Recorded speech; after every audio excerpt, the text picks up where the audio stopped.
Hi, my name's Amy Sanderson and today we are joined with Patrick Hill from Property Realm. Hi. So Patrick and I are going to have a little bit of a chat about what Property Realm actually is, what you can do with it, how you can do it, what's it cost, all the sorts of nitty gritty questions. And I believe you'd like to introduce us to a lady by the name of Claire. Yeah, so Claire is our artificial intelligence. It's true AI learning, so the more you use it, the smarter it gets. She's been around for about 7 weeks now, is in about 16 agencies and is continuing to grow in her service of the real estate industry. Okay, so AI technology, we hear a lot about it, but what is it exactly? Well, in our iteration, it's a conversational language AI, and that means that it can have a conversation with the tenants, it can learn over time, and it can solve what property managers are doing on a regular basis. So for us, it's about solving the things that are commonly done in a real estate office that waste a lot of time, that need to be done, they're repetitive, and so an AI can do it. Our AI does it by having a conversation with the tenants. So they might say something to our AI via multiple mediums. So we can talk on Google Home Mini like this one here. I think we should do that right now. Let's do it, okay? Hey Google, talk to Property Realm.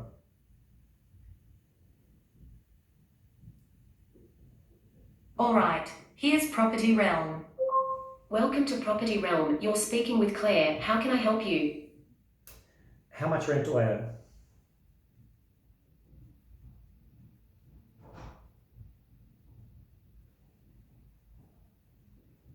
Your weekly rent was due on the 30th of June 2019, at which point you should have paid $3,000, so you are behind on your rent now.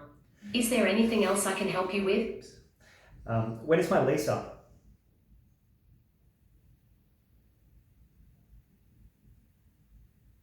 You moved in on the 1st of May 2019 and your lease is 12 months, so the date your lease will end is the 1st of May 2020. Is there anything else I can help you with? Yeah, I have a leak. I am not sure how to help with that. Try asking it in a different way. My tap is leaking. Is this an emergency repair? Yes, it is. To get the right person to fix this, I need lots of details about the problem, like what room, how severe it is, or any other details you think are relevant. Yeah, it's under the sink in the kitchen. The tap is leaking quite profusely. I'll put a bucket under there for now, but the wood is expanding and we really need to get this fixed as soon as possible, please.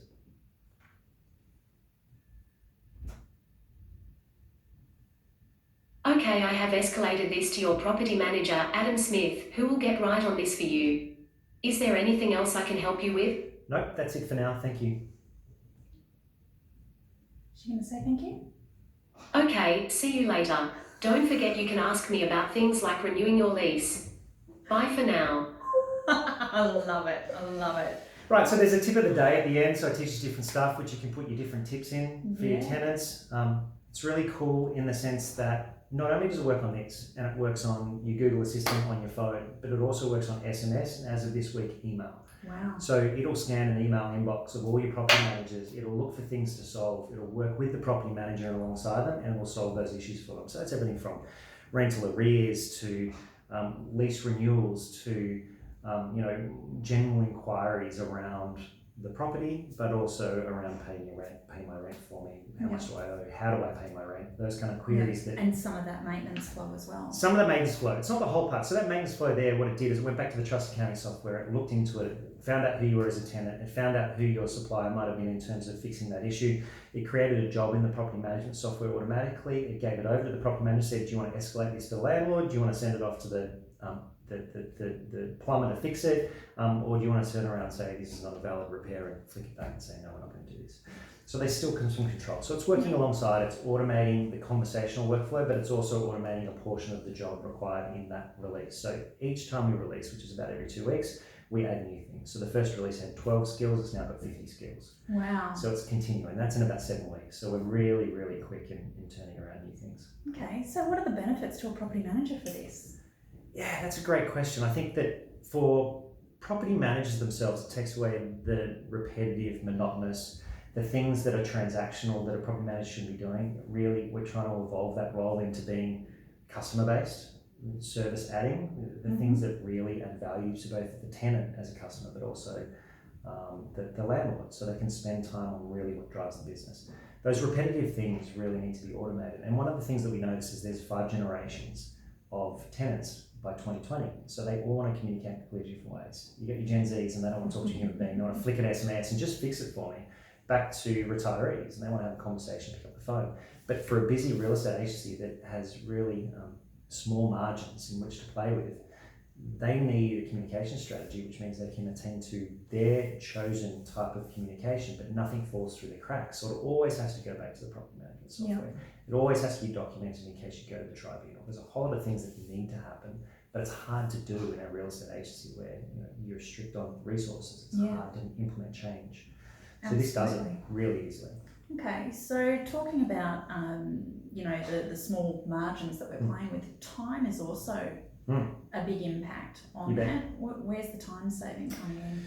So in the first release, it was about 12%. The second release, we're now looking at about 35% on average that we're saving across the property management portfolio for maintaining or running that portfolio.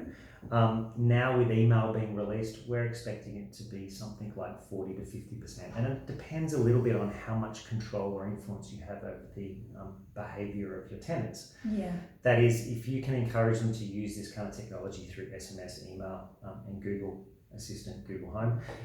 And you might do that by saying that there's a 4-hour turnaround on all issues in using this software, as opposed to walking to the office and picking up the phone. It's going to be a 4-day turnaround. That's a way to influence, and we've seen people do that, to influence them to use the tech. Absolutely. So I'm envisaging here, in terms of your lease sign up, a discussion with a tenant coming on board in terms of how they would like to communicate. Is it with a person? Is it with a computer or a robot? Right. And then working through from there. Yeah, and so tenant education becomes a thing that needs to happen around anything. And so when you naturally have 5 or 6 or 7% of tenants that might change over each month, or even less than that, then you would educate them as part of that onboarding of that tenant. And some agencies have gone as far as to make educational videos that they can then scale out because they've got thousands of tenants, and it makes sense. Yeah, excellent. All right, so I'm pretty excited about Click. This is really exciting. So you mentioned that the information is drawn from the property management platform. So which platforms are you integrating with? So Property Me was our first, and Property Tree is coming fairly shortly, but Vault RE is the next one off the shelf. So that's going to happen in the next couple of weeks. Okay, well that's exciting. And I would assume that list is just going to grow as time moves on. Yeah, we're open. So as soon as there's open APIs to integrate with that are comprehensive enough and have enough things that the AI can work across. One of the interesting things is that it does so many things now, so it needs so much of the data endpoint to be able to research. But it certainly works across anything that's open. Yeah, excellent. Okay. So in terms of security, you just went in there and you spoke to Google. How did you set that up? Because, could I go and speak to Google and find out about you? Right, no, so that's a good question. So we had to be approved by Google. There was a really strict framework to do that. When I spoke to Google just then, it first authenticated my voice. It knew that I was logged onto that device with my email address and Google ID. It doesn't have to be a Google email address, but certainly something that can authenticate against Google. And then from there, it goes and uses all of those details to make sure that the account is secure. Like my son in the same home using the device that I'm logged into can't get these details because his I've seen him try. Yeah. So, there's some things there around security. The second thing is that all of our infrastructure is encrypted and on a PCL compliant infrastructure. We spend a lot of time making sure that's secure. Even though we don't do payments within that framework, even though that we don't store that data, we still make sure everything is locked up. And then everything sits back in the property management software. So that is where it resides. We just query it in lifetime. Okay. Well, that's comforting. What do I need to do to be ready? I want to move forward. Yeah. What boxes do I have to tick? That's a good question. Usually we turn around and say, are you on cloud-based infrastructure, right? So, and that's like a prerequisite. If you're not cloud, if you're not gone through that change, if you're not progressive in that way, there's not really much point us going any further until you're at that point.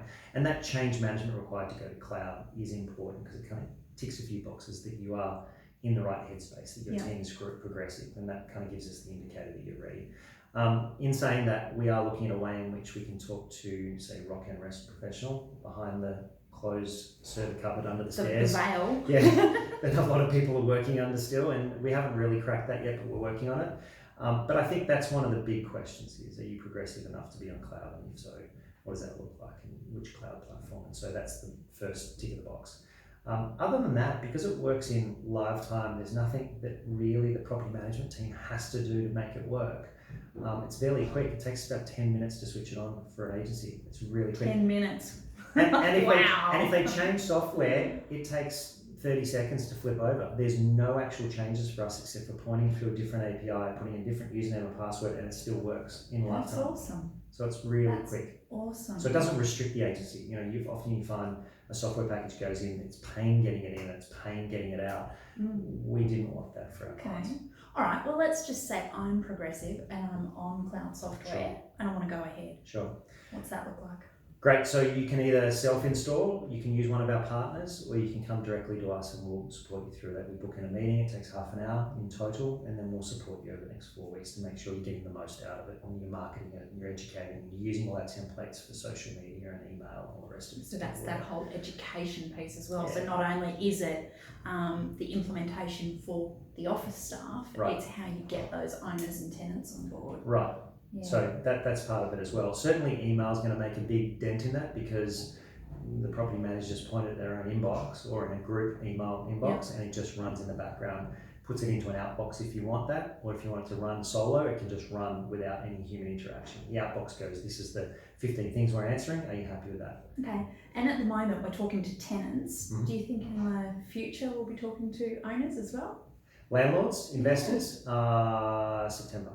Wow. Yeah. Okay. So September will be how much rent do I have coming in? Is it paid up to date? When's the exit of this property? How many water rates do I have to pay? What does that look like? All those kind of questions. There's about 15 we've identified. They'll be out in September. Oh wow, that's very exciting. I love it when the future becomes reality. Okay, so I'm really excited about this. I want to move on, but before I do, I need to know how much. How much? Good question. So it's $1 per property under the rent roll, and that's the standard across the board. There is a per conversational model that says as you ramp up, how many conversations you have, but that's not a fixed cost then. You have to kind of plan for lumpiness in the billing. Okay. But other than that, there's only 2 models. Yeah, and you can work through with an office to see which is the best option. Right, and we don't tie anybody in. So there's no contracts, there's no tie-in. You can change plans at any point in time. Yep. You can switch it on and in 3 months go, I'm going to change software and switch it on another software platform. It's very flexible. So this is very definitely one of those areas where, okay, it is another expense.